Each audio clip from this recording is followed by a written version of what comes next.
Welcome to the Underground, the Steel City Underground, the black and gold standard for Pittsburgh Steelers coverage. Now, here are your hosts, Brian E. Roach and Zach Metkler.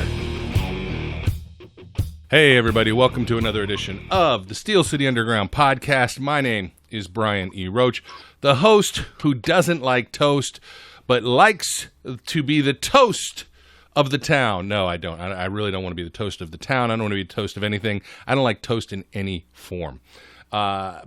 Tonight, we are putting together our final mock draft episode because we're lucky enough that all of these shenanigans will end soon and the actual draft will occur, and we can all look back and go, I did not see that coming, Jim, and move on from there. Now, to help me out, as they have throughout our mock draft processes, we are joined by two members of the SCU draft crew, as well as one gentleman who needs no introduction on his own. So I'm not even going to talk about him yet. But to help us first, Ryan Lippert. Ryan, thank you, sir, for joining us. Thanks for having me. It's always a pleasure. And then, of course, the man with no introduction needed, the professor of football himself, Zach Metkler. Zach, how you doing? I'm beginning my very little sleep process now between now and next Saturday, whenever this entire draft process comes to its fateful conclusion, and I have to wait another 363 days until the next NFL draft. This is like, you know, I was going to make some sexual joke, and I'm not going to. probably best for the families that listen to this podcast. That's right. I'm out. I'm sorry. I apologize for even saying the word sexual. Now, here's our plan for tonight. Instead of just being a Steelers-centric draft, this is going to be a true first round and first round only. Otherwise, we'll be here all night.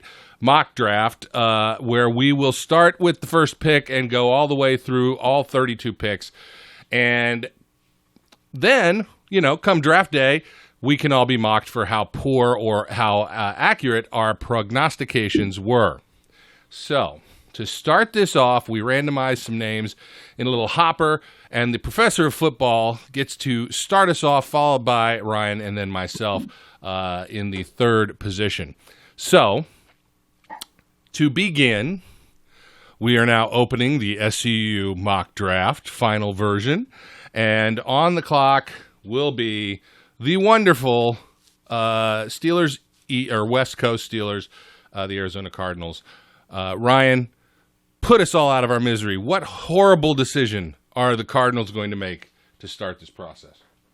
Well, I'll step in for Ryan since I'm pretty sure. Since you're going first, Zach. Yeah, I'll step in. So I went back and forth with this because there's been a lot of rumors around who's going to be the first overall pick for the Cardinals. I know a lot of people think that they're just blowing smoke, but I'm going with Kyler Murray, quarterback from Oklahoma. I think the Cardinals are foolish if they're openly flirting with the idea of him this much, unless they're trying to trade out, which I still think there is the possibility they trade out with a team like the Raiders who move up because apparently they've been infatuated with them. But in the scenario with no trades, I just think they can't openly flirt with the quarterback the way they have with Kyler Murray when they just drafted Josh Rosen last and going and doing it. You know, so I think that makes sense for them to go for him. I wouldn't personally. I don't think Kyler Murray's the best prospect in this class, but, you know, for Kingsbury trying to make his stamp as the new head coach of the Cardinals, Steelers West, the pick makes sense. And then he can, you know, ride or die by the guy that he wants because he didn't want Rosen. I don't think he has anything against Rosen, but it wasn't his quarterback. So I'm sticking with Kyler Murray at this point until something else happens. I also had heard that Kyler Murray canceled a visit they had set up with I forget which team. Pretty much I thought that implied the fact that he has an idea where he's going, and I think that's Arizona. So Kyler Murray it is, number one overall. All right. Now, you mentioned Oakland as a possible trade-up partner, and there was some kerfuffle with those same Chucky-led Oakland Raiders, soon-to-be Las Vegas Raiders, home of Mr. Big Chest, that they sent their scouts home out of the building until after the draft and basically said, we don't know who to trust. What does that say to you? I mean, you hear it all the time. Like, I don't think it's really unusual that they got sent home. But I think when they're in the scenario where, quite frankly, I kind of had a feeling this might happen at some point in time. John Gruden he is an ego. It's his way. It was his team last year. That's why he made all these brash decisions. And to an extent, Mike Mayock is an ego because, he's been this draft guru on the TV networks for so long. And I trust Mike Mayock's decision making when it comes to looking at things. So I think it might be a case of them wanting to just be able to harness the entire situation.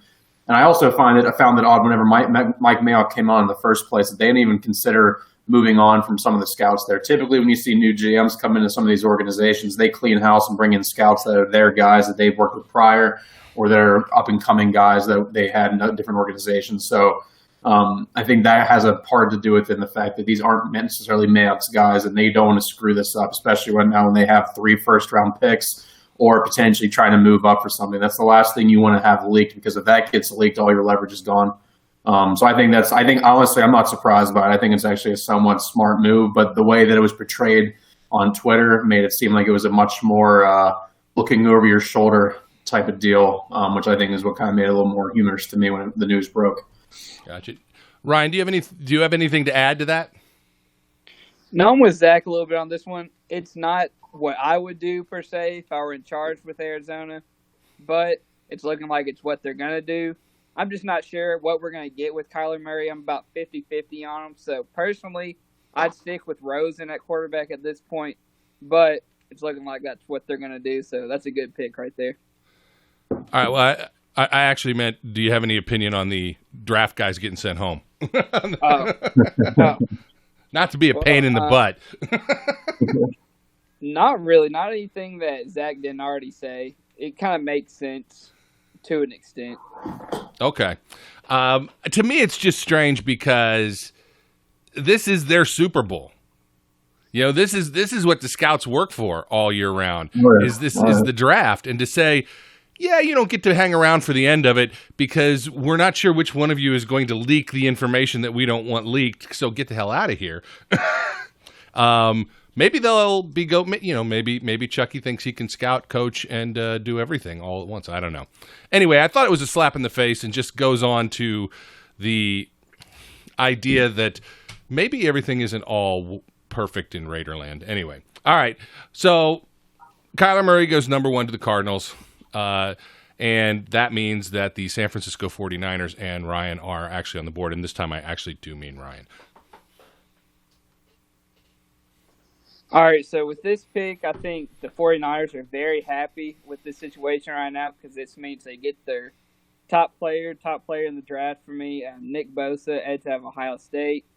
They have a lot of holes to fill, especially on the defensive side of the ball. And I believe that he will be the immediate face of that defense, and he's a Pro Bowl caliber player and pretty much the biggest sure thing in this draft to me. All right. Zach, do you have anything to chime in on that? Yeah, no, I think that I think Nick Bosa to San Francisco is about the only pick in this draft right now that I have any semblance of confidence in, regardless of what happens at number 1. Because I think Kyler's going number 1, whether it's Arizona or another team. I think that, the 49ers get the best player in this draft. Well, one of the 2 best players in this draft. At number 2, I think it's a great value for them. Probably already, would be considered one of the best values in the draft, getting the top player that late. And by that late, literally the second pick of the draft. So I think that's the only pick that's obvious at this point to me. Do either one of you have any concerns with the fact that Bosa has had not 1 but 2 core body injuries in his time so far that have taken, lengthy recovery periods? I mean, that's one of my biggest red flags with Bosa is his durability. I think he'll be fine if he really comes through with this, but as an edge rusher, you spend so much time dipping your hips, ripping through, and that involves a ton of core strength. If at any point in time that starts to become a problem, I could see it being there. But at the same time, I think he's too good of a talent that even if he's available for just 10 games every year, that's 10 games he's going to be making a massive impact. Obviously, you want more than that when it comes to durability, but that's his biggest red flag. I think that's the only flaw in his game, and it's not even an aspect of his game that involves on-field talent. So I think that would be something that they're going to have to consider. I'm sure all the NFL teams have had their medical staffs take a look at him to clarify that. But it wouldn't stop me from drafting him at this point. How about you, Ryan? I mean, for me, anytime a player has big injury issues, like Zach said, it is a red flag. But, I mean, his potential and his ceiling is way too high for me to just pass up right here. All right. Being a Buckeye, having watched Bosa, I can't really argue. He's not my number one guy in the draft, but that's just because I prefer linemen. And that puts me in a weird position now that I'm on the clock with the Jets, who have a definite need for pass rushers. Josh Allen is sitting there, and so is Williams. I can't say his first name. Somebody help me. Quinnen. I heard Keenan, but I've also heard Quinnen, so I'm sticking with Quinnen. So, I am very torn. There's a part of me that definitely would rather take Quinnen Williams than Josh Allen. I think edge might be a higher need, but I also think that that's my number one guy in this whole draft. So that's what I'm going to do because I don't care. What do I care? It's the Jets. They're taking Quinnen Williams at the 3rd pick, which will just annoy the Raiders in my mind. Yeah, it's more than fun. All right. You guys have any thoughts? Zach? Yeah, I mean, I'm surprised by that a little bit, but at the same time, we've seen the Jets go in years past, and when they've had other massive needs, they've gone and selected guys like Wilkerson. They've drafted what's his face, Leonard. They've drafted a bunch of D linemen in the first round in years past when they didn't seem like they were going to, and quite frankly, I mean, Williams is my top-rated player in this class. I think he's the only really, truly can't-miss elite prospect that's going to be great or should be great no matter which team he goes to. So I would be surprised if that happened, but it'd also be a very Jets-esque move. Ryan, what do you think? For me, I'd probably go edge rusher here with Josh Allen. I was actually talking to one of my buddies today. He's a diehard Jets fan. He was like, I will be furious if Kyler Murray gets picked number 1 and they don't take one of these 2 edge guys with their pick. This makes more sense for them because that's a bigger need. But as you all said, Quinnen Williams is a top 2 guy in my opinion. So you can't really be mad if you're a Jets fan at the player you'd be getting. Quite frankly, I actually think they're going to end up trading out of this spot to begin with. I really think there's going to be a big stock of guys trying to move up there, especially if Kyler, for whatever reason, wouldn't be the top pick. I know the Jets have been adamant now for a couple months about wanting to move out of that spot, so I actually wouldn't be surprised at all if they trade back to try to acquire more capital either. Speaking of trading around, and just to throw this thought at you, since we're moving along at such a brisk pace, any thoughts that the Cardinals might actually take Bosa and just annoy the crap out of the 49ers? That'd be the biggest trolling move in the history of trolls, to be honest with you. That's almost my level. It'd be fantastic if they had everyone to believe that Kyler Murray was the guy just to try to get up a bidding war just to infuriate everybody else. It would make me laugh. Okay. That brings us around to the 4th pick. Chucky's own Oakland Raiders. And Zach, you are back on the board. I got it right this time. Yeah. With the surprise pick of Williams to the Jets at 3, I think this one kind of becomes a rush to the podium situation. I really thought that if the board went the way that I thought it would, I didn't think there'd be any chance for them to get the top-rated player and arguably the number 2 edge in the class. But I think if Josh Allen is sitting there, it fits what I think is to be the biggest need for the Raiders. I know there have been a lot of talkings about quarterback and potentially a linebacker with a guy like Devin White, but I just think with Josh Allen still sitting there at 4, they'd be foolish not to take him. So I have Josh Allen, Josh from Kentucky, going to the Raiders at 4. I have no complaints with that. What do you think, Ryan? No complaints from me at all. All right, and that puts the Buccaneers on the board, Ryan, and it's all you, man. Buccaneers, I have them. They need some defense, and a lot of it for me. I have them taking Devin White, linebacker out of LSU. He's one of the best defensive prospects in this class. Best linebacker, obviously. And I just believe they need a guy, now that Quan Alexander's gone, they need a guy to be in the middle of that defense and kind of be a leader to step up on that side of the ball. I don't disagree with that. I have sort of projected White to be where the Buccaneers go all along, unless somebody did something crazy like the Raiders took him at 4 for some reason.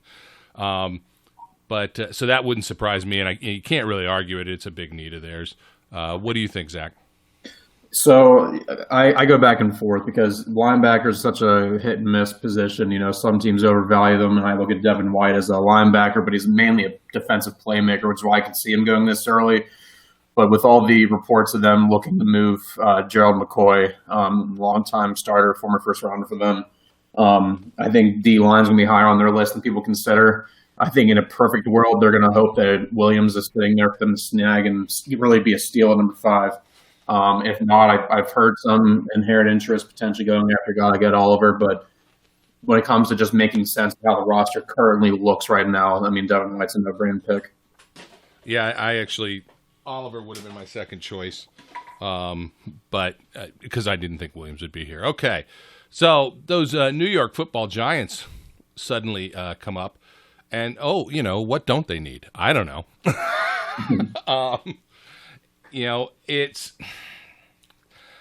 There's so much going on with the Giants. And there's so many rumors. Which quarterback do they like? Which quarterbacks don't they like? Are they going to try and snag a quarterback this high up? Clearly, in our scenario here, there's not a run on quarterbacks. Murray's gone. Could they take a quarterback here? Sure they could. But they have needs at tackle. They have needs at corner. They have needs on the edge. Linebacker needs. I mean, they have all kinds of needs. I don't know where I want to go with this, but I think I will pretend that I'm smart. This is the huge mistake. I will pretend that I'm looking at this and thinking, I need to build my foundations. And I got another pick coming up at 17. I think I can get my quarterback then. I don't think I can get a top offensive tackle, and so I'm going to have them take Jawan Taylor at offensive tackle. Criticize. I had heard a lot of recent reports about them having a lot of interest in Jonah Williams. Even though I'm not that high on him, I wouldn't be surprised. I think he's going to go higher than I would expect. But when it comes to just position of need and getting the best tackle in this class, you compare opposite of Nate Solder. I mean, that's where Jawan Taylor's play on the right side. You're putting all that money into Nate Solder. You have your 2 bookend guys there for the foreseeable future with Will Hernandez there. You can get your quarterback potentially later, and yes, Saquon Barkley running down there. They would be smart to build the front up on either side of the ball, whether it's the front 7 or their offensive line, because they need to get back to that type of heavy ground game they had whenever Tiki Barber was there, and now they have space with Saquon Barkley. So you'll hear no complaints going offensive line. Getting a guy like Taylor, who is my top-rated tackle at this point, would be a smart move for them. What do you think, Ryan? Well, for the longest time with the Giants, I just kept having Dwayne Haskins penciled in there.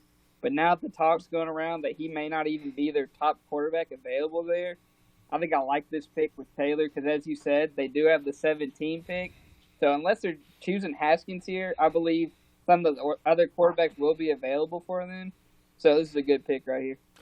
All right, that gets us through the first 6. Pick 7 is those Jacksonville Jaguars, and the professor gets to analyze their needs.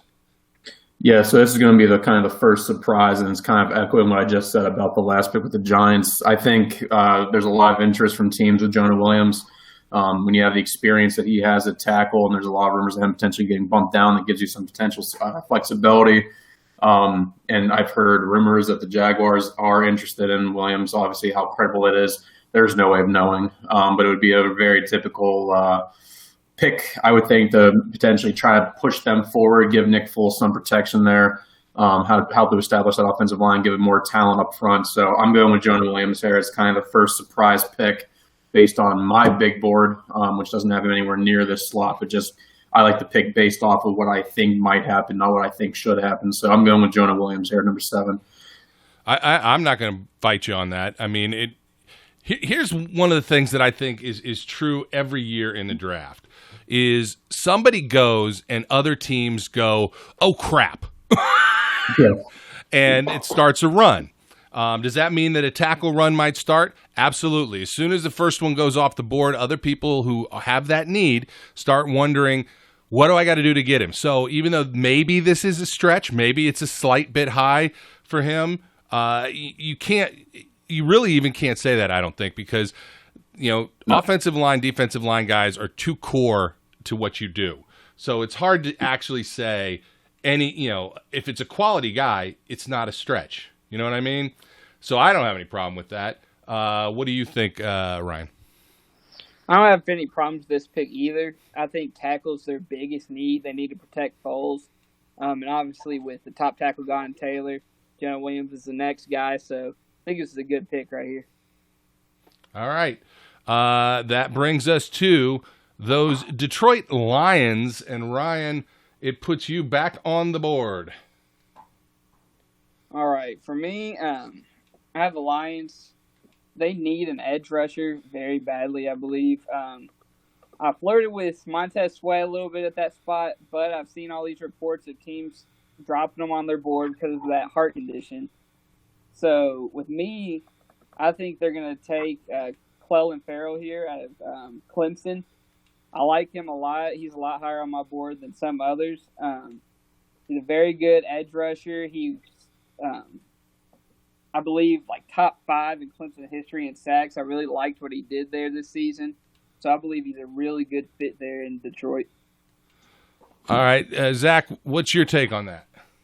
I like Clelin Ferrell. I wouldn't have gone with him here. I just feel at this point in time, if they're going to go an edge, it's going to be Montez Sweat. The reports are always vague when you hear teams taking guys off the board, and there has been interest from them with Sweat. I think at this point he's the biggest wild card of all these edge guys because there's so many different takes on him of how big his medical checks actually are with his heart condition and how big his lack of leadership traits are. I feel like TJ Hawkinson's destined to go at this point in time, kind of give you a nice 1-2 tandem with him and Jesse James, because I don't see them going into the season next year with Jesse James being the true number one. I see it as more of a 1A, 1B. Because I think they're ultimately going to go tight end early. But I think Ferrell fits a need for sure. I think when you look at the other boards, he's a top 10 player for me on my big board. I think he's kind of scheme versatile and you can move him, put him in a lot of places. So I'd be fine with it for the Lions. But the Hawkinson would probably be my top pick there, or Sweat. Okay. To me, I don't know. I don't know how I feel about Ferrell, and he's been mocked to the Steelers several different times as well. My only issue, it's not about need, it's that I just feel like it's a bit high, and there may have been other guys, but I can't really argue with the need. They have the need there, so I don't really have a problem with it. And what do I care? It's the Lions. Who cares? I don't care. So that puts the Buffalo Bills on the board, and those Bills, inside offensive line, edge, tackles, wide receivers, I don't know. It feels like the Bills draft top 10 every year and they pick a wide receiver or a quarterback. And, I don't want to follow history, but until somebody changes history, I tend to say that, you repeat it. And DK Metcalf is sitting there. I don't know. The other part is that if Hawkinson does not go to the Lions, as you think, this is another potential spot for him. I think, the Bills think they've got their quarterback. At least maybe they think they've got their quarterback. The tackles are not on the board. I'm not going to go and reach into the top 10 for another tackle. I guess for me, when I'm looking at this, even though it may not be a primary need, I want to give some weapons to my quarterback. And because I just don't want DK Metcalf to play in Buffalo, I'm taking Hawkinson. So, the Bills take Hawkinson. All right, Ryan, what's your thoughts? Not a bad pick. They do need some weapons for Josh Allen. But with that being said, I'd take DK here. I think his upside is way too high to not take him, especially with the tackles off the board, because that's who I had mocked to them were one of the tackles. So with them gone, DK Metcalf's the best possible answer for them at this pick, I believe. Zach? So my first hot take of the evening, I think DK Metcalf's going to fall further than people expect him to, and you can hate me for that later, Brian. I think if they would go receiver here, I think once upon a time though I've been interested there, but I just think when you look at kind of the deep threat that they have with Robert Foster and some of the pieces they've added this offseason, I think Hawkinson makes the most sense there if they don't go defense. I think a guy like Ed Oliver could potentially be a look for them there. Yep. I think a guy like Rashawn Gary could potentially be a surprise and go at that spot. But I think if they're going to really legitimately work on helping that offense and giving Josh Allen some target help, I would go with Hawkinson here. I don't envision Metcalf being really. I think draft Twitter is much higher on Metcalf than a lot of the actual NFL is, and I think that's going to show on Thursday night. I might ultimately end up being wrong, but I think Hawkinson would be the smart pick here for the Bills. All right, so that gets us to the 10th pick, which, if my math is correct and my ability to follow a pattern, would put Zach back on the board with the Denver Broncos. Correct, and this is the first pick here of the top 10 that has me kind of not knowing where to go, because there's been the track record the Broncos have had trying to select quarterbacks. I was partly hoping I was going to get this pick, but I think really it's going to come down to one of three players. I think it's going to come down to either Dwayne Haskins, Drew Lock, or Devin Bush. And quite frankly, I'd heard rumors that the Broncos were looking and hoping Drew Lock's going to fall to the second round. I don't really see that happening, especially if the quarterbacks are still sitting there like they are right now. So really, that's coming down to Drew Lock or Dwayne Haskins for me. And they're all the reports that Haskins wore a John Elway jersey to his pre-draft visit with the Broncos, and there are all the reports that the Broncos were highly interested in Drew Lock, and then all the things coming out saying that they're not sold on Drew Lock. I just think Drew Lock makes too much sense at this point in time. It's been one of the longest running connections, and I really don't see Lock falling further than the top 15, to be quite honest with you. So I'm going with what my gut tells me at this point. That's Drew Lock going number 10 to the Broncos to kind of sit for a year or two behind Joe Flacco and learn and get at the grasp of the NFL. I don't. Again, I'm a Buckeye. I want Dwayne Haskins to go as high as he can go. I want 4 quarterbacks to go in the top 10 just because I'm a Steelers fan. If we had 4 quarterbacks and 2 tackles go in the top 10, whoo-hoo! We're pretty happy. But since that's not happened here, I can't argue with Drew Lock here. I think Haskins will go round 1. I just don't know where. I think that there still is a chance that 4 quarterbacks go round 1, including Jones. But we'll see. So I can't quibble with this. Ryan, what do you think? I can't disagree with it just because, like Zach said, it's been a long ongoing thing that the Broncos like Drew Lock.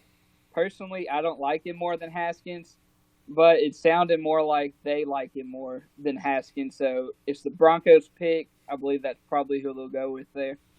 All right, and that brings us to the Cincinnati Bengals in their inevitable pick of a speedy wide receiver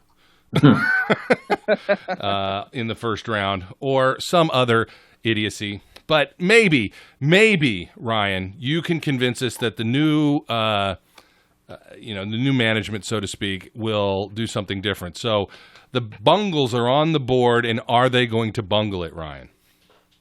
Well, this is tough for me.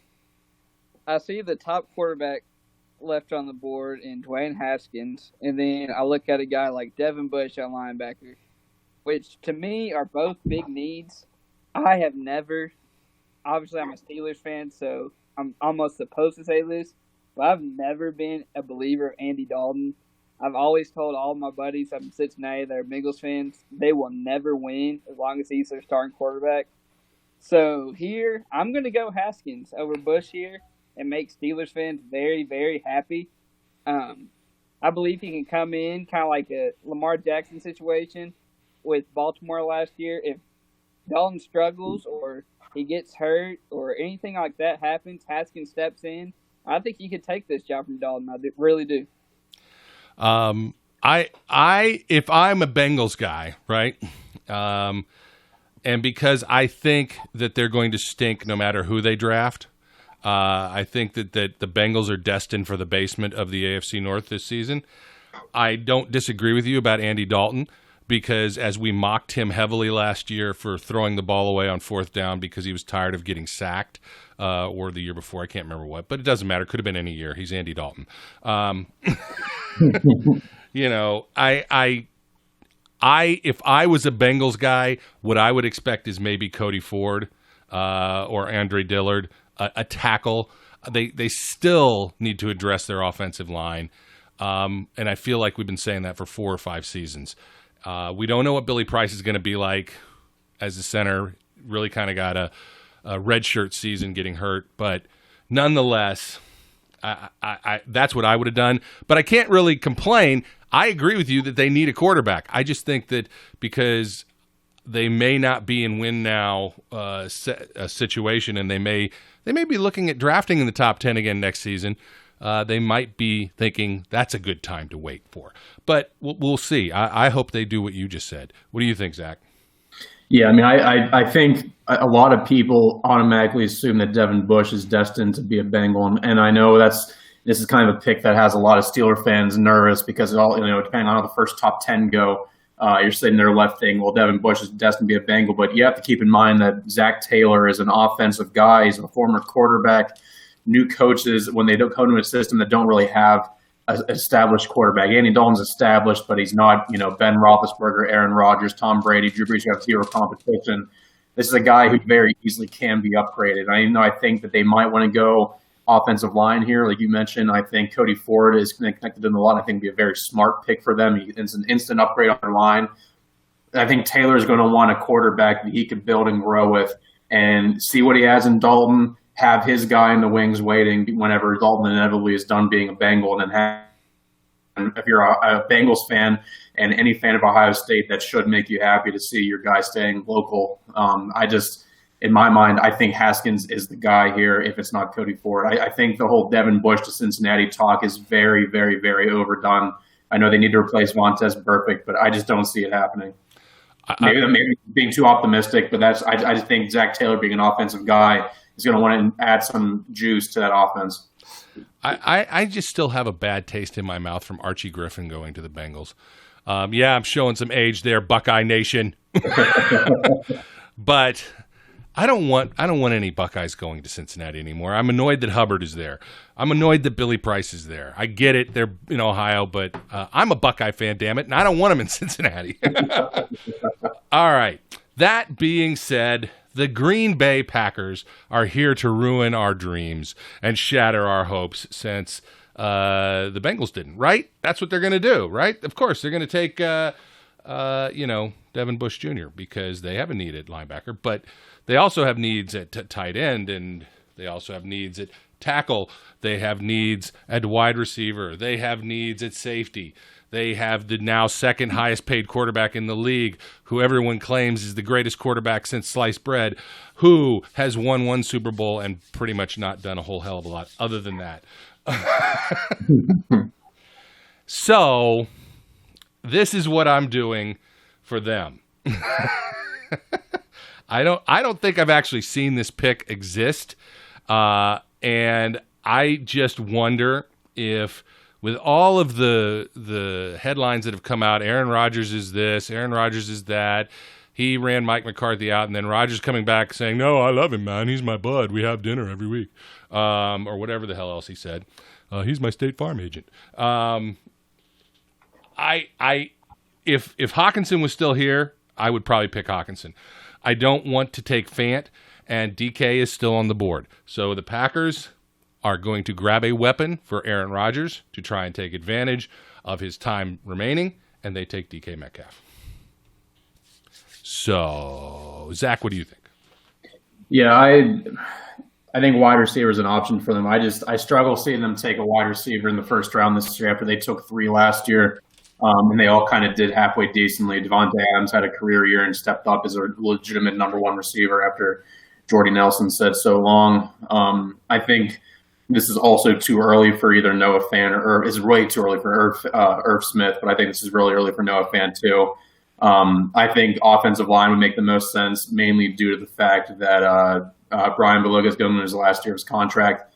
I think they could potentially want somebody to put on the opposite side of David Bakhtiari moving into 2020.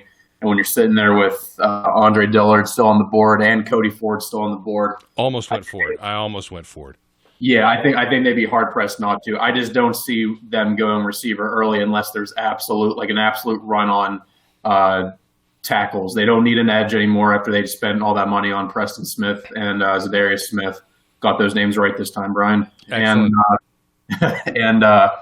I would go offensive line here, but I mean Metcalf would instantly be pros as a fantastic number 2 option to Adams, so it's hard to argue with that.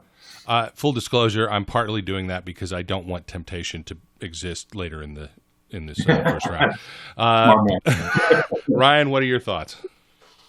I like it in the fact that it gives Rodgers another weapon. Him and Adams, like Zach just said, would be a tremendous duo.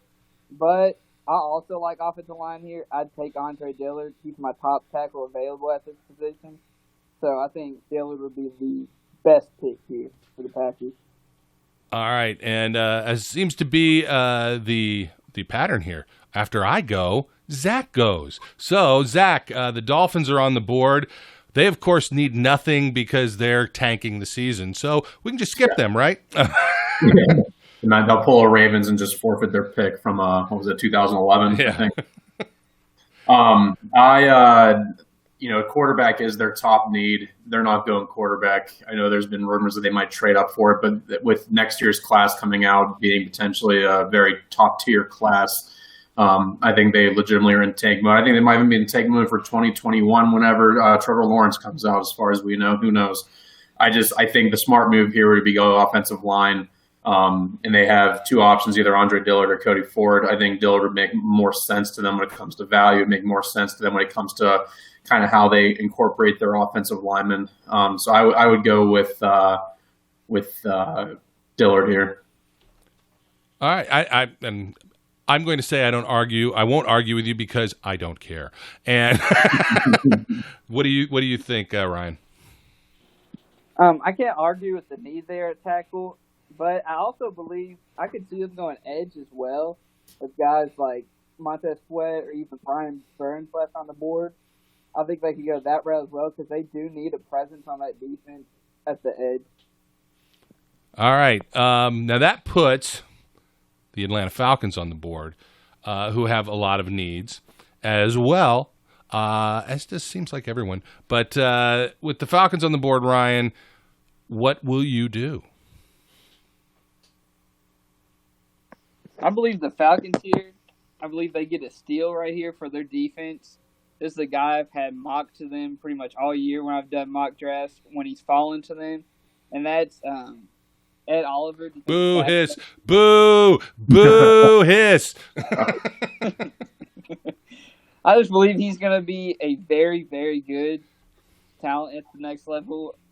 He could be disruptive as a pass rusher. He could clog up the middle. I believe he's just too good for them to pass up right here in Atlanta at this spot. I can't argue with you. I can't. I want to say, you fool! But you're not a fool. I secretly want him to be there at 20, and I want all of this other conversation to go away, and we all just go, what? Ed Oliver was there, and we took him? Amazing. It's not going to happen. Zach, what do you think?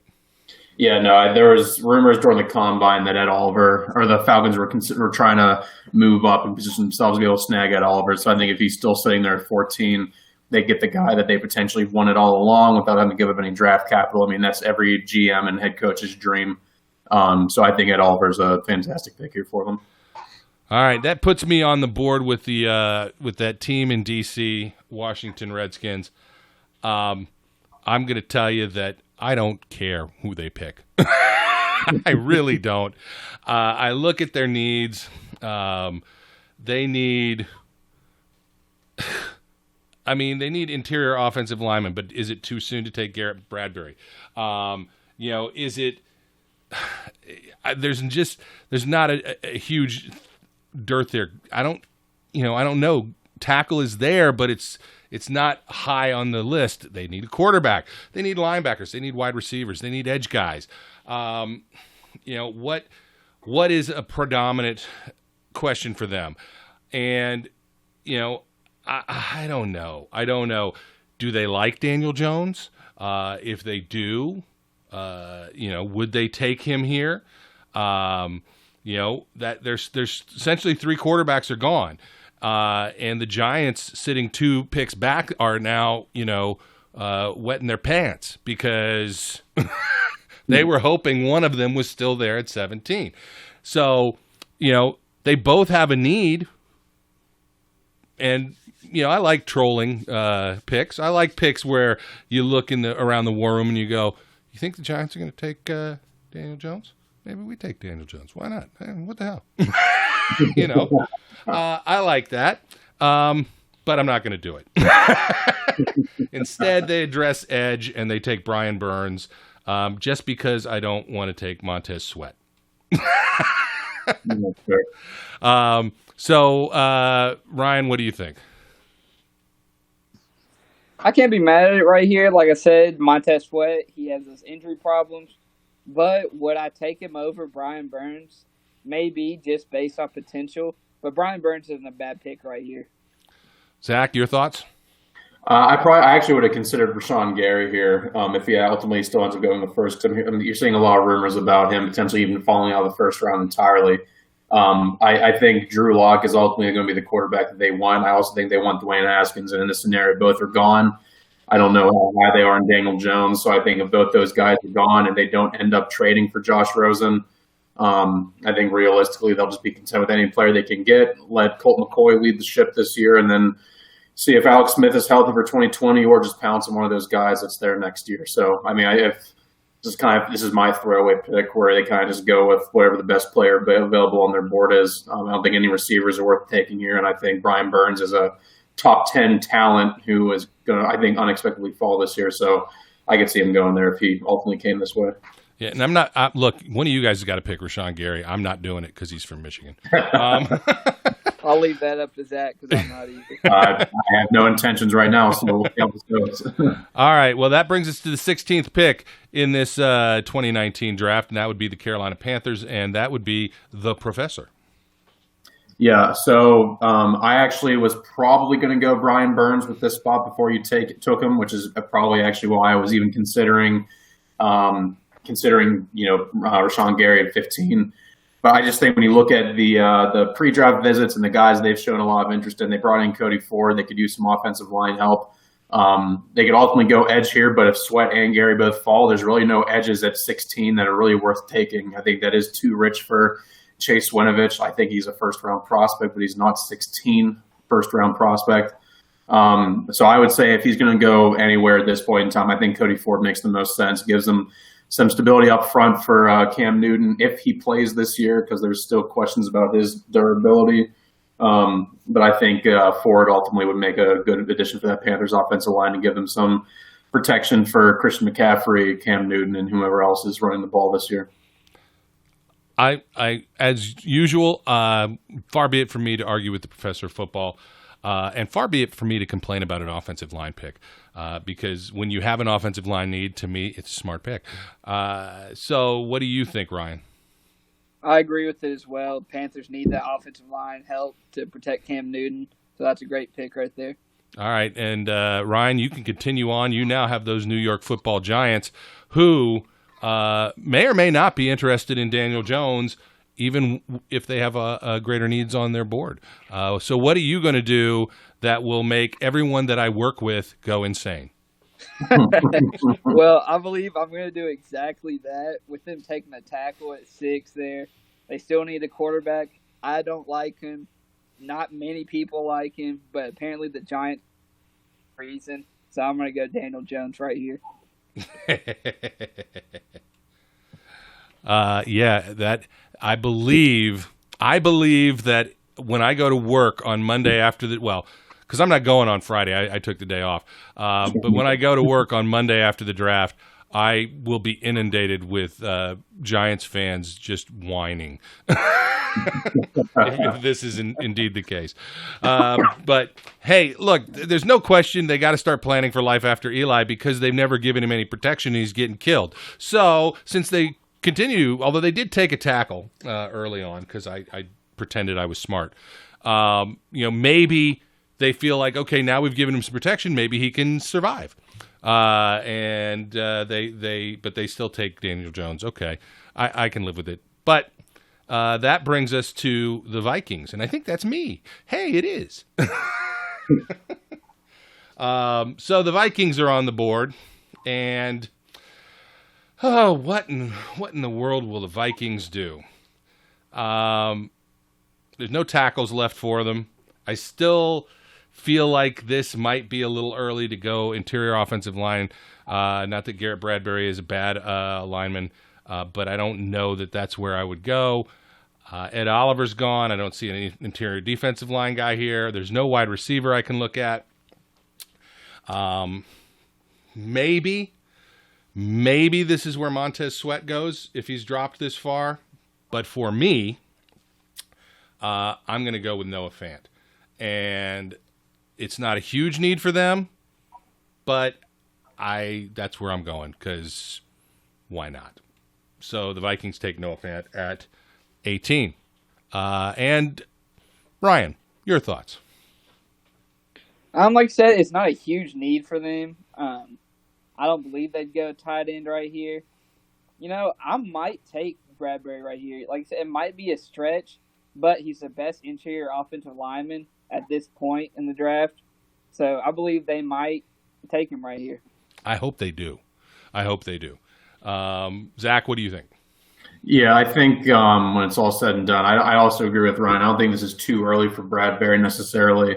I wouldn't have gone Noah Fant here, but he's one of the better players available at that point in time. I think ultimately they're hoping for either Dillard or Cody Ford to still be there, or you can go with the cynical side of me, which says they'll take another cornerback early when they don't need to again this year. So maybe Greedy Williams is the pick, who knows, or even Byron Murphy, because Lord knows Zimmer loves his cornerbacks. But I just offensive line should be the draft target here. They've been neglecting that offensive line for so long. If they ever want to have Dalvin Cook stay healthy for a full 16-game season, or allow Kirk Cousins to be a little bit more than an average quarterback, and maybe be slightly above average to be fully guaranteed, he can actually have some protection there. But Noah Fant at least gives them more of a receiving option to go and pair with Kyle Rudolph, so it at least gives them opportunities to make that passing game more potent. All right, and that brings us right back to you with the Tennessee Titans at the 19th pick. And if there was ever a way to say that we did not fudge the randomizer, having Ryan pick for the Steelers is proof of that. But so the Titans pick, Zach, where are they going to go? What dreams may they not or might they crush? Yeah, so I actually believe that the Titans are going to be in the market for a D lineman or some box presence here. Again, you're looking at Mike Vrabel, who's a defensive guy. They don't really need a whole lot. They have a top 3 offensive line. They have their tandem at running back with Derrick Henry and Dion Lewis. They have Marcus Mariota. They have investments at receiver. They don't really need a whole lot on that offense. They could use some help. Bradbury could be an option here, but I think they ultimately end up going front 7 here. This might be an unexpected pick here, but I can actually see them going with a guy like Christian Wilkins, mainly just due to the fact that I think they could really use someone to shore up the interior there. I think Wilkins is one of the D linemen that no one's been talking about forever. And Dexter Lawrence, I think, are both going to go and become studs in the NFL and given the opportunity. So right now, I think Wilkins, being how the board fell, I think Sweat's a possibility here as well, but I just think Wilkins makes a ton of sense. So I'm going Christian Wilkins, D-tackle from Clemson. I have no cause to debate your choice, so I won't. I don't know what they're going to do because while they maybe set at wide receiver, it's been a little underwhelming, but at the same time, with Metcalf gone, there's nobody that I think is worth taking at this point. So, I can't argue with that. Maybe they go elsewhere, but I don't know what it would be. So what do you think, Ryan? I can't argue with the pick just because it is a need. But here with Sweat falling, I might put him here because they do need an edge rusher as well, and I believe he's the best edge rusher left at this spot. So I'd probably pick Sweat here at 19. All right, and that brings us to your Pittsburgh Steelers. The black and the gold are on the board at 20, and in a not completely unrealistic scenario, anybody that we want is there. So, Ryan, who are our boys in black and gold taking to help shore up what part of our team? Well, in this situation, this is the best possible situation for us. I think we can agree to that. Chips fell the way we wanted them to fall, which may or may not happen. So here I got a taking Devin Bush Jr., linebacker. Ever since we lost Shazier, we've needed that inside linebacker presence, and Bush gives us that right away. He's an athletic linebacker. He could be the center of the defense and face of the defense probably for many years to come. Zach, what are your thoughts?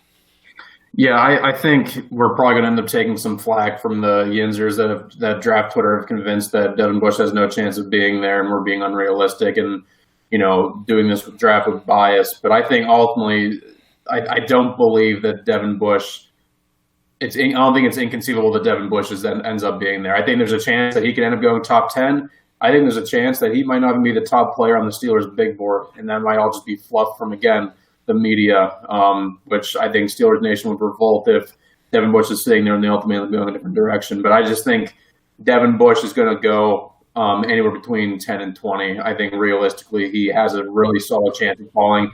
I do simulations every day on the Draft Network and on FanSpeak, and I swear to God, almost 9 times out of 10, he's sitting there just because I don't think that teams put that massive of premium on inside linebacker. This is a very deep inside linebacker class when it comes to the first couple rounds. So teams might not feel the need to go and pull the trigger that quickly, even though Devin White and Devin Bush are both transcendent talents.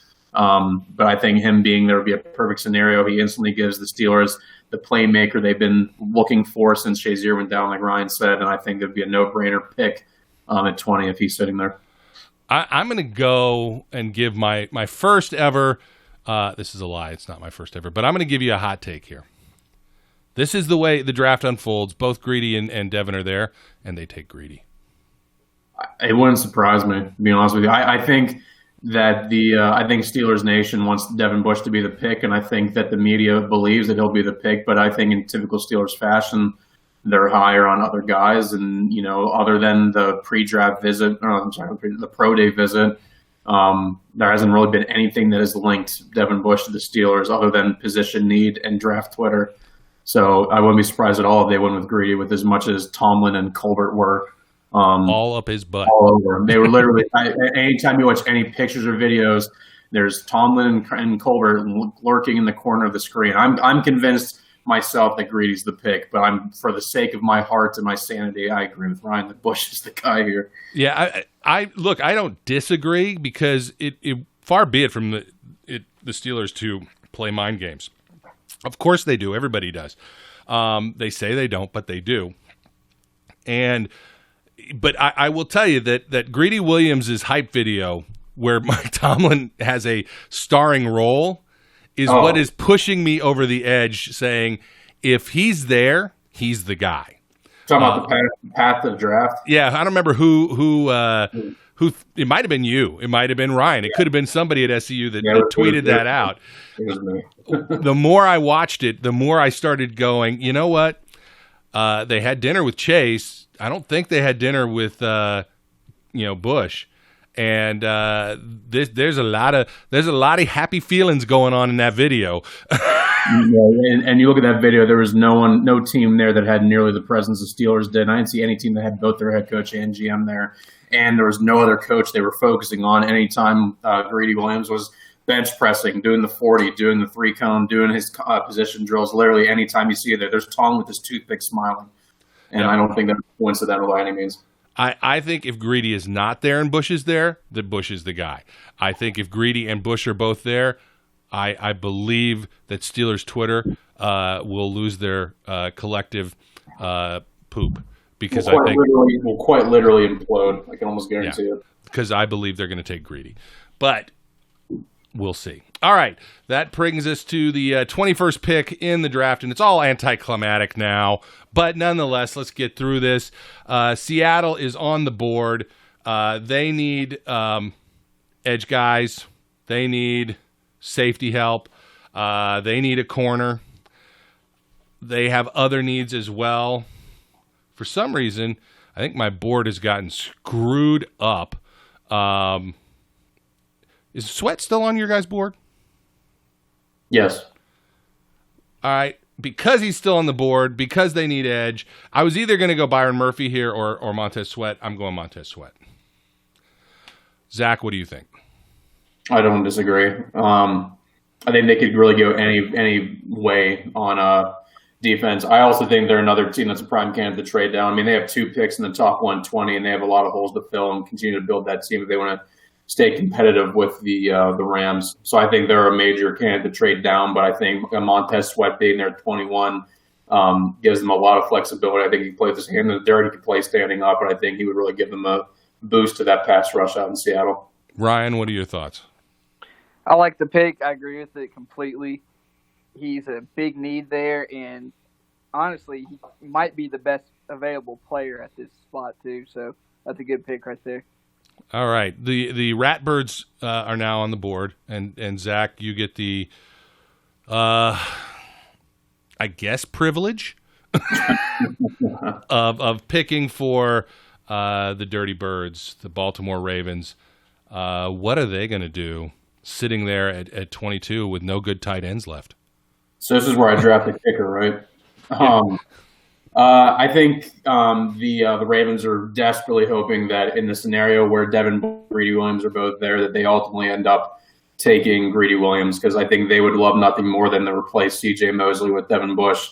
But in the scenario which he's not there, the Ravens might not pass the ball a single time this year, but they still need receivers to fill out their depth chart. And right now it's, I think the only 3 things that are guaranteed in life at this point in time are death, taxes, and the Ravens taking receiver on the first 3 rounds of the draft this year. I think based on what the board is here, if they don't go and draft their 15th tight end, they're ultimately going to end up going and picking receiver. And I think the guy that a lot of people have pegged recently as the number 1 receiver in this draft, Marquise Brown, Hollywood Brown, could give them potential exciting option there to help electrify that offense. They have really no one beyond Willie Snead, and Willie Snead's not a feature receiver. I think Marquise Brown has a future number 1 receiver, or at least future number 1 target potential when it's all said and done. So I'm going with the most position obvious need for the Ravens with the best player left on the board and going Marquise Brown. And I am quite content to have the Ravens take a wide receiver since they do not have a quarterback who can get him the ball. And that's all I'm going to say about that. Ryan, what do you think? I like the pick. They definitely do need a wide receiver. I mean, they could go anywhere with the wide receivers at this point, though, in my opinion. You got N'Keal Harry, you got Hakeem Butler, even A.J. Brown could possibly slide up to the first. So, I mean, that's a good pick right there with Brown, but there's many wide receivers available that could go there. All right. Ryan, you can continue on with the the Titans are on not the Titans. Who are these idiots with the weird cowboys on their helmets, or the cows on their helmets? The Texans. Houston Texans. Good gosh, I'm tired. I can't even imagine what our post draft podcasts are going to be like if it's only whatever time it is now, and I can't figure out who the hell the Texans are. All right, Ryan, or whatever your name is. I feel like a mom chasing down her kids here. I'll figure out your name, damn it. The Texans are on the board. What are they going to do? All right, so the Texans, they're in an interesting spot right here. They could go defense with some secondary help. They could go running back here possibly. But I think their biggest need is protecting Deshaun Watson. And Garrett Bradbury's still on the board here, so I'm going to take him. And to your offensive lineman, I think he could be an instant impact player or starters for the Texans. So gives Watson a little more time to throw the ball. I have no argument with this at all. Zach, what do you think? Yeah, no, I think they need offensive line help. I think they're either hoping that one of the top tackles falls, or they're hoping that a guy like Montez Sweat or somebody falls. But I think realistically, Garrett Bradbury, they need offensive line help all across the board, inside, outside. And if they want, again, Deshaun Watson to stay healthy, if they want Donta Foreman or any of those guys to really stay healthy, if they want, to actually have an effective ground game in the playoffs for once, they need offensive line help. And I think Bradbury is the best interior offensive lineman in this class, and getting him at this point would be a nice pick for them. All right, that brings the Oakland Las Vegas Raiders on the board. In my mind, considering what we currently have left, they're either going to take Greedy Williams or Byron Murphy. I will freely admit, I don't know what the hell the Raiders are going to do. I haven't been paying attention to the Raiders because they've been smokescreened by Antonio Brown annoying me. And I said his name. It's probably the first time in 3 months I haven't just called him Mr. Big Chest. But look, they got an edge guy in the first round early. Cornerback, running back, or linebacker. I don't see a linebacker. Maybe, I just can't see Mac Wilson going here. Maybe, but I think Greedy's there, Byron's there. I think they take Greedy Williams if he's still on the board, and I think they're thrilled to do it. What do you think, Zach? My pick there would have been Josh Jacobs. I mean, I think John Gruden loves the ground game. Josh Jacobs, I think all the running backs, but Josh Jacobs especially, are going to be kind of volatile in where they're projected to go. But I think, the Raiders will be content with snagging, a guy like Josh Allen fourth, and then getting a guy that can help their ground game out substantially with that offense. But I think Greedy Williams makes more sense just because you can find running backs really at any point, as recent drafts have proven. All right, so I agree with the Greedy pick. Before I let Ryan chime in, I'll tell you what my thought is. I don't think that the Eagles or the Colts are going to take him, and they've got another pick at 27. So I'm not sure that they're going to take Greedy Williams either, but to me there's a better chance to take him than they take Josh Jacobs. And so we'll see what happens when we roll around to 27. But that's my thought. Okay, Ryan, what do you think? I actually like your thought process there now that I look at it. Josh Jacobs, he would be a good fit there. They do need a running back. But as you said, Greedy Williams is the better prospect right here. And honestly, I don't know if I'm sold on any of these running backs being a first-round prospect. So I like the pick right there. All right, that brings us to the Philadelphia Eagles. And the Eagles are picking at 25, which is our friend – the professor. What are the Eagles going to do? Yeah, I was going to go Josh Jacobs here before. That was like the one pick I had locked in for a while until they ultimately traded for Jordan Howard. I think Jordan Howard is a running back that needs to be in a place like Philadelphia that's going to at least try to establish the ground game during the course of games. But I think when you look at the ultimate need for them, for a team that's 2 years removed from a Super Bowl championship, other than their front seven, they really need some help in various places. I think offensive line help would be a potential target here, especially as some guys get older, but really there's no good value here. I mean, you have some prospects that are left on the board, like Greg Little, I think is going to go earlier than people expect, and Dalton Risner, but I think ultimately they're going to go with safety here, and it's going to come down to kind of preference. I don't know if there's been any interest from them in this regard, but I think ultimately, a guy like Chauncey Gardner-Johnson sitting there, I think he gives them some versatility in the back end. They could kind of use some secondary help. It's not a huge need. I mean, they have guys that can make plays there, so I'm not going to sit there and say it's the end-all, be-all, but with the little offensive line potential that's there at this point in the draft, I could see them going to do something.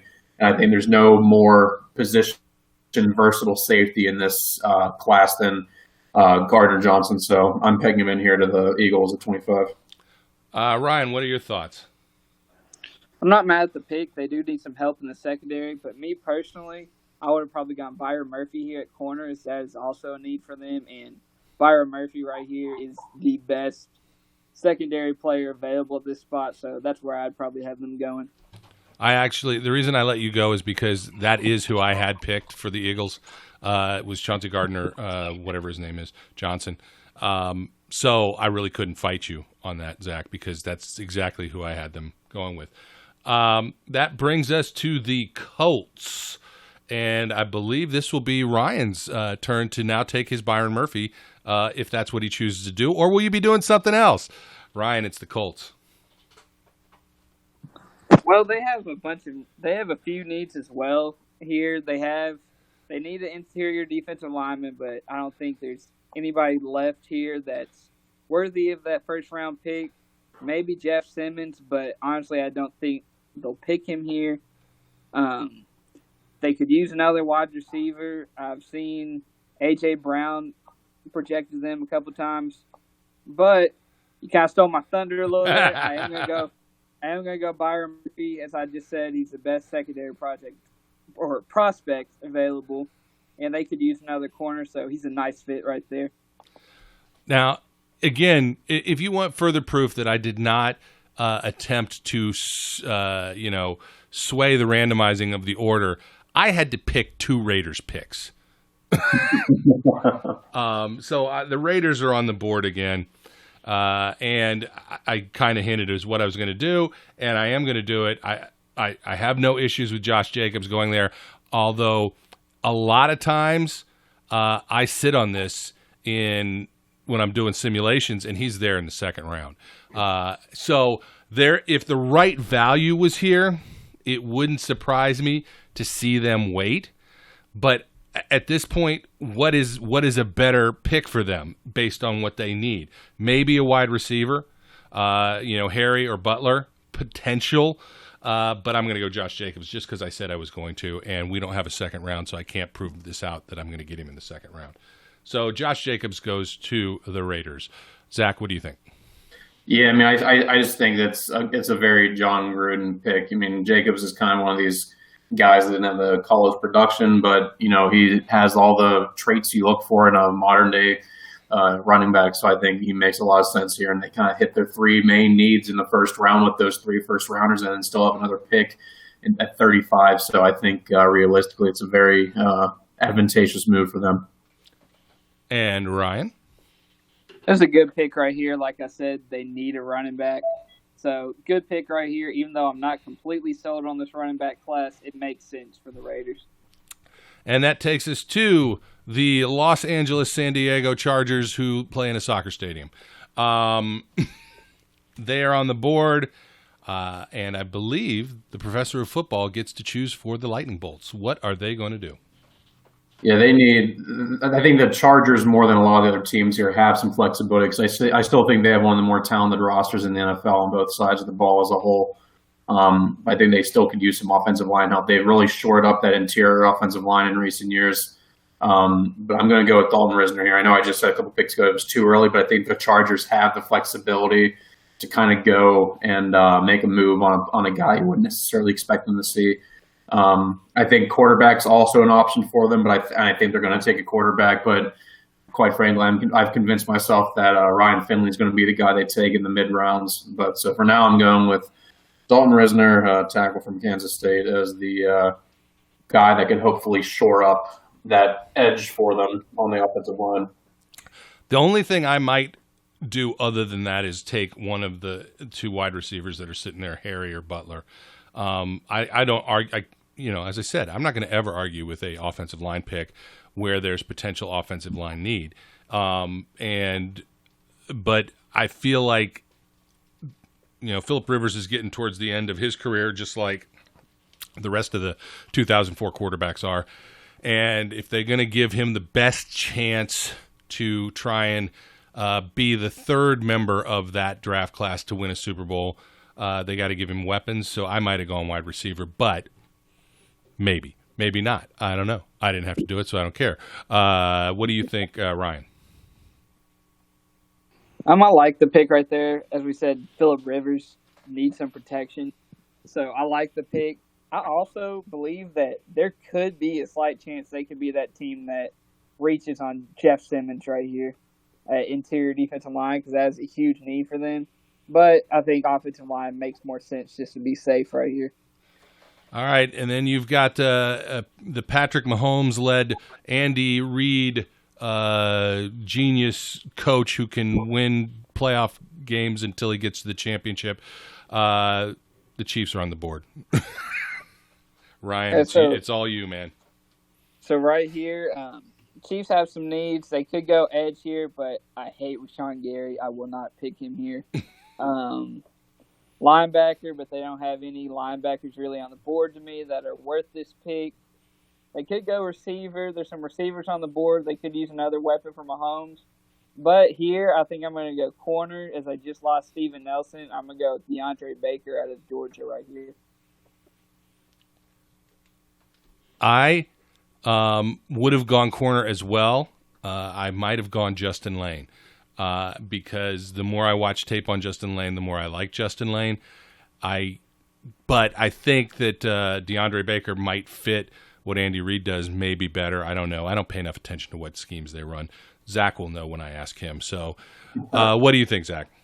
No, I actually had Baker here as well. I mean, I think the Chiefs are in a position where they really kind of need to go with whoever the top available defensive player is on their board. They literally cannot make a bad move because whichever guy they draft is probably going to be an upgrade on that defense. You lose Justin Houston, D. Ford, Steven Nelson, Eric Berry. You pick a defensive position and you draft them, and that guy's going to end up being a starter day one without any questions. So I think DeAndre Baker makes a lot of sense. I think Baker's a very solid zone corner. The Chiefs run a lot of zone. I think realistically, they run a lot of man too. They do. As far as I'm concerned, the Chiefs do a lot of combo zones like the Steelers do, where you have a lot of man zone mixed up in there. I know that was a big complaint from Steven Nelson, as he felt that the defenses were almost too bland sometimes. But I think Baker is a good move for them there. He's the top corner left on the board. I actually wouldn't be surprised if he ends up falling out of the first round. I think the reports of him doing poorly in interviews is not overblown. I think that is a real thing, and testing leaves a lot to be desired, but Baker is a smart move here. All right. I guess that I think that puts me on the board. Does that put me on the board? I think it does. With the Green Bay Packers. Didn't I have to pick? Why do I keep picking for the same teams? I got to pick for the Packers. And, I don't like either one of the top set of safeties enough to overlook another need here. You kind of hinted at this. I think that if this is the way this all rolls out, they've got a weapon for Aaron Rodgers. Now they need to protect Aaron Rodgers, and I would give them Greg Little here. He may not be a first-round prospect, but he certainly probably won't be there the next time they draft, and they do need tackle help, and I think he's the best one that's left. So Greg Little goes to the Packers at 30. Ryan, what do you think? They do need a tackle. I will agree with that. But I think I would have maybe gone safety here with Nasir Adderley. I like him at the end of the first round here, and they do need another safety. So I believe he'd be the pick right there for me. Zachariah? I would have gone safety here probably as well, but there's no denying again the offensive line help they need after they ignored it earlier after going with Metcalf. I think they need to improve a lot of different areas. They're a team that's kind of fallen off, but I think hopefully LaFleur will go and make smart moves based on what he thinks is going to be the major needs for the team. I think there's also a chance that they're hoping that one of the quarterbacks falls, because I think based on their pre-draft visits, they're actually taking quarterback potentially. But I think Little makes a lot of sense here. At least gives you a guy. Little can benefit from sitting for a year and learning behind Bulaga and Bakhtiari. So I think realistically it's a good move for them. I have no complaints. All right, Zach, that means you get to pick for those Los Angeles Rams. They have the fancy white uniforms who let us all down in a crushing, horrible Super Bowl that was boring beyond words. And you get to now pick for them. So I hate that I'm going to be the guy that makes this distinction, has the distinction of making this pick, but it probably has zero merit to it. I just don't really know what else to do here because the Rams, I think, are always kind of a grab bag. I think they could go offensive line here, and as much as I would love to throw them Eric McCoy, I think there's a chance that they might be entertained by the potential what Rashawn Gary can bring to their defensive line and their edge presence. I mean, they have defensive linemen galore. They have the best defensive player in the NFL in Aaron Donald. I just think when you look at potential for them to have some guys moving around there, I think Gary gets a lot of flack because of the lack of production that came with his upside and the fact he was a 5-star recruit coming out of high school. But I think he's still a very versatile D lineman who can be moved in a lot of different places and do a lot of different things with him. I think, the rich get richer. I think the Rams are still in win now mode while they have all these guys on rookie contracts. So I'm just going on a limb here. They're not going to do this, but, I think Rashawn Gary could make sense if he's still sitting there at 31. And with that pick, Bill Belichick rips his hoodie to shreds. as he thought he had an edge guy, a top 10 edge guy potentially falling all the way to 32, and it didn't happen because the professor of football flipped him the bird. Okay, what do you think, Ryan? Although I don't like Gary at all as a prospect, he does make sense here as he is a player that's projected top 15, top 10. If he were to fall here, I believe he'd be a good pick here for the Rams. All right, that brings us to the final pick of the first round, which we know will not be made by the New England Patriots because they will trade out of the first round and move back into the second round and find a bunch of second-round picks. But since we're not allowed to do that, you, Ryan, get the definite dishonor of picking for the New England Patriots, and our expectation is you will just find the worst player available and draft him because it's the Patriots. But you do what you feel is right. Well, I would do that, but I want to be a little realistic here. Rashawn Gary, they would have liked to have him. Like you said, they do need an edge rusher, but he got taken. So their next needs would be interior defensive line, wide receiver, or tight end. There for a little while, I did have them mocks to pick Irv Smith Jr. here. But as we said, they might trade back out of this spot, or they could have a tight end available in the second round. So I'll have them sticking with wide receiver here and taking N'Keal Harry out of Arizona State. I can't argue with you. I'll tell you, here's what I had when I was noting as we're going along, and this would be the absolute dagger to go with my selection, saying that they're going to take Greedy Williams. Even though there's a lot of Steelers fans that would be happy with that pick, the majority, if Bush were still on the board, would be losing their stuff. Just in my thought process, to make the draft the complete and utter failure that they're going to portray it to be, the Patriots take Chase Winovich. Just to poop on everyone's parade. At 32, Winovich falls into the first round to the Patriots. But you didn't do that, so you're a much kinder and gentler soul than I am. Zach, what would you have done? I probably also would have gone wide receiver here, but I would have gone A.J. Brown. I think they've flirted with him a decent amount. The Patriots aren't not transparent with their moves, but I think A.J. Brown is a receiver that can come in there and really kind of help them out a little bit. I think he's one of the more underrated guys that if there is a receiver that sneaks into the first round, it would be him. I think there's three most receivers that go first round, but I won't be surprised if it's only one or two. I think Brown has a real shot, and I think he'd make a lot of sense for New England. But if you're looking for the safe pick, I think N'Keal Harry is the safest receiver in this class. All right, so that would wrap up our picks. Now, I will say this. If we are even close with some of the things that we've done, I am playing the lottery. The draft is such a strange creature, and if the Cardinals are playing the ultimate shell game here and they do not pick Kyler Murray, everything that goes on past that is null and void. But I don't think that we did too unrealistic of a draft here. I'm certain that anybody listening will call us out on what they don't like, and I'm prepared for the grief I get with saying I think they're going to take Greedy Williams even if Bush is there. But we'll see. Any final thoughts? Let's start with Ryan. I believe we did a pretty good job right here as far as mock drafts can go, of course. Obviously, I like that Bush fell to us, but, I mean, we'll see next week. Hopefully he does, but we'll see. He could go top 10. He could go top 15. Or, like you all said, we could not pick him at all, and everybody would be mad. So we'll have to see what happens.